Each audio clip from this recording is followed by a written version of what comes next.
Hola, muy buenas a todos y bienvenidos a un nuevo capítulo de nuestra visita guiada virtual por los restos de la línea fortificada del Cinca en Monzón. ¿Qué tal? ¿Cómo estáis? Seguro ya que con ganas de volver a visitar las fortificaciones. Por si alguien se acaba de incorporar a estos vídeos, me presento. Soy Joel, arquitecto, miembro del GRIEC y, tal y como os prometí en el capítulo anterior, esta semana el vídeo de hoy va a ser un poco diferente a lo que estamos acostumbrados. Aprovechando que ya hemos visto trincheras, nidos de ametralladora, abrigos para personal y municiones y también posiciones para artillería, vamos a aparcar a un lado la arquitectura para centrarnos en el armamento. Hoy vamos a ver las armas que tenían que defender la línea del Cinca, así que vamos allá. Por lo que respecta al armamento, podemos decir que prácticamente ninguna arma se instaló en las posiciones defensivas de la línea del Cinca, a excepción de aquellos tramos que entraron en combate, que como ya sabemos eran muy pocos. Así pues, aunque no hubiera armas en las posiciones defensivas, no es difícil saber o hacer una aproximación de qué clase de armamento iría emplazado en ellos. Para este vídeo hemos decidido dividir el armamento de la línea del Cinca en 4 categorías distintas. La primera, piezas de artillería. La segunda, ametralladoras. La tercera, el armamento propio de las tropas en las trincheras. Y la cuarta, el armamento antiaéreo. Este último va a ser de forma muy breve y anecdótica, ya que prácticamente no tenemos mucha información sobre este tipo de armamento en la línea del Cinca. Si os parece, vamos a empezar por las armas de mayor calibre, es decir, la artillería. La artillería, en la línea del Cinca la podíamos dividir prácticamente sus posiciones artilleras en 3 categorías distintas: pequeño calibre, mediano calibre y gran calibre. La artillería o las piezas de artillería de pequeño calibre solían ser piezas Schneider de 75 milímetros, modelos propios de la Primera Guerra Mundial. Aquí, por ejemplo, podéis ver un esquema de cómo eran estas piezas y también cómo era su aspecto. Estas posiciones para artillería de pequeño calibre se emplazaron en el otro lado del río Cinca, cerca de Monzón, concretamente una sección para 2 piezas de artillería cerca de Castejón del Puente, estas con vistas a la carretera de Barbastro. La artillería de mediano calibre, en cambio, solían ser piezas Vickers, de este calibre de 105 milímetros. Estas piezas de artillería tenían un alcance poco superior a los 9 kilómetros, y seguramente estas eran las previstas para instalarse en el castillo de Monzón. Sin embargo, existía otro tipo de piezas de artillería previstas para la línea del Cinca de mediano calibre. Estas eran las piezas Schneider de montaña, también de 105 milímetros. Como su nombre indica, estas piezas de montaña eran capaces de operar en terrenos abruptos, eso sí, sacrificando un poco su alcance, ya que este era inferior a los 8 kilómetros. Este tipo de piezas de artillería se instalaría en el sector más al norte del sector defensivo de Monzón, donde la orografía era mucho más complicada. Por último, las piezas de gran calibre, estas eran Schneider de 155 milímetros. En el sector defensivo de Monzón solo contaban con 2 construcciones para este tipo de piezas de artillería, una ubicada en Castejón del Puente y otra en la ermita de San José de Fonz, ambas muy cerca del municipio de Monzón. Si cambiamos ahora de grupo de armas, vamos a hablar sobre las ametralladoras. Ya sabemos que durante la Guerra Civil Española se utilizaron gran cantidad de ametralladoras, pero los nidos de ametralladora de la línea del Cinca estaban previstos para un tipo concreto de ametralladora. Esta era la ametralladora Hotchkiss modelo 1914, que en 1936 era la reglamentaria del ejército español, se fabricaba en España, y de 1936 a 1937 era la ametralladora más abundante en la zona republicana. Posteriormente, este arma fue progresivamente sustituida por la ametralladora Maxim de carrito.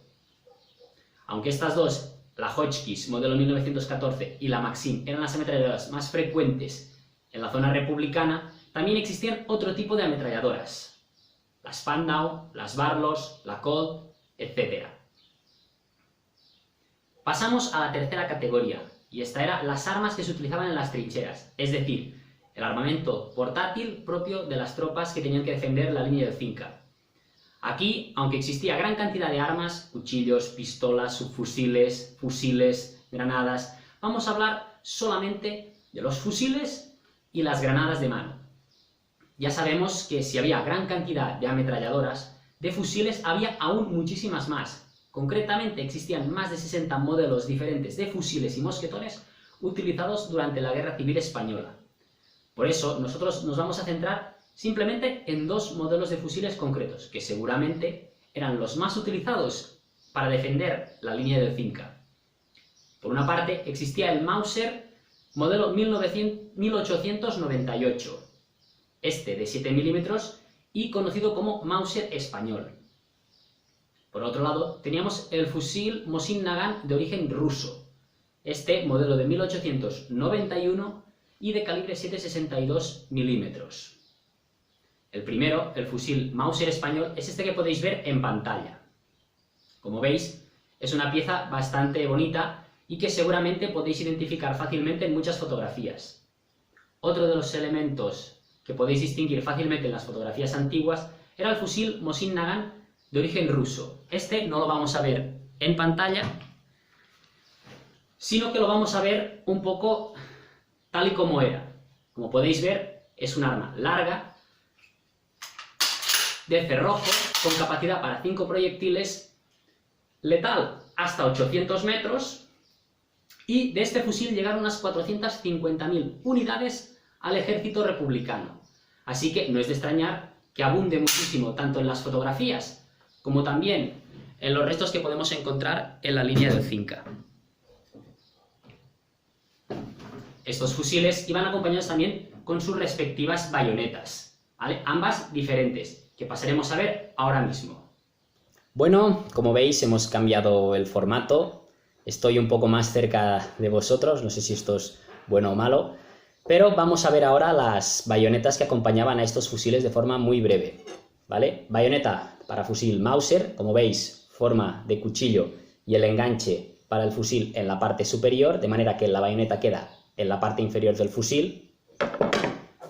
Y bayoneta del fusil Mosin Nagant, esta totalmente diferente, en vez de un cuchillo es un punzón de 40 centímetros y el enganche, si os fijáis, también es diferente, ¿vale? Esta no quedaría por debajo del fusil, así, sino que quedaría en el lateral, ¿vale? Por último, deciros que la punta de esta bayoneta no es un punzón, sino más bien un destornillador, para poder hacer reparaciones del arma en pleno combate. Una cosa fascinante. Pasamos de los fusiles a otro elemento portátil de las tropas, las granadas de mano, que si de fusiles teníamos gran cantidad de modelos, las granadas de mano no se quedan atrás. Os voy a enseñar algunos modelos, por supuesto, todos desactivados y vacíos. Esta que veis ahora es la granada Lafite, la reglamentaria del ejército español, bueno, lo que queda de ella. Y deciros que las granadas de mano eran muy importantes para la defensa de las trincheras, ya que estas se utilizaban cuando el enemigo estaba ya prácticamente a tocar de ellas. Las granadas de la guerra civil las podemos distinguir entre ofensivas y defensivas. Y no porque una sirviera para atacar y otra para defender, sino que su nombre nos indica que unas servían para que cuando la lanzaras tú te pusieras a cubierto, es decir, la defensiva, y la ofensiva tú la podías lanzar sin necesidad de ponerte a cubierto. Eso se debe a que, dependiendo de la forma, el peso, la cantidad de carga explosivo y el efecto de la explosión, nos obligaba a ponernos o no a cubierto. Visto las granadas y los fusiles, pasamos al cuarto paquete que hace referencia a las armas antiaéreas. Pese a que en la balimetría original no consta que la línea tuviera defensa antiaérea y que ésta se preveía que fuera hecha por aeronaves, es decir, en caso de ataque aéreo, desplegar nuestros aviones, se sabe que se instaló una ametralladora de 20 milímetros en el castillo de Monzón. Seguramente una ametralladora Oerlikon de 20 milímetros como la que veis en pantalla, ya que de estas llegaron gran cantidad al puerto de Barcelona para ser distribuidas en la zona gubernamental. Pues bueno, hasta aquí el episodio sobre el armamento de la línea del Cinca. En el siguiente capítulo vamos a hacer un poco de spoiler antes de que llegue. Vamos a hablar sobre el espionaje sobre la línea del Cinca. Concretamente, sobre el sector defensivo de Monzón y sobre Monzón. Y, quién sabe, vamos a saber si los cañones, en caso de que hubiera cañones que estaban en el castillo de Monzón, eran estos Vickers de los que hemos hablado, o por el contrario, eran unos modelos de cañones diferentes. ¿Vosotros qué pensáis? ¿Van a ser los mismos? ¿Van a ser diferentes? ¿Va a haber sorpresas en estos informes de espionaje sobre Monzón?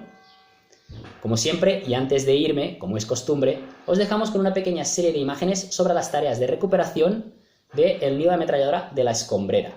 Este no está recuperado al 100%, pero bueno, espero que lo disfrutéis igualmente. Un saludo y hasta el próximo capítulo.